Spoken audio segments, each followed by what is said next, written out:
Magandang umaga, ngayon po ay araw ng Martes, May 27, 2025. Update po muli sa lagay ng panahon.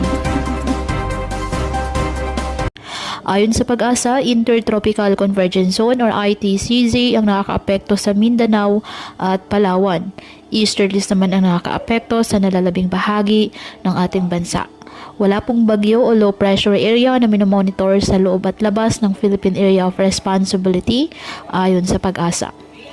Ngayong araw, dahil po sa nasabing Intertropical Convergence Zone, asahan po ang maulap na halangitan na may kalat-kalat na pag-ulan at thunderstorms sa Zamboanga Peninsula, Basilan, Sulu, Tawi-Tawi at Palawan.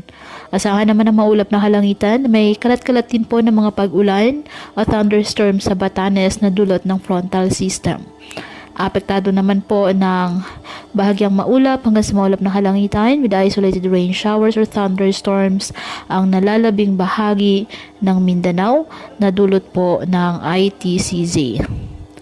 Ang Metro Manila at nalalabing bahagi ng ating bansa apektado po ng easterlies.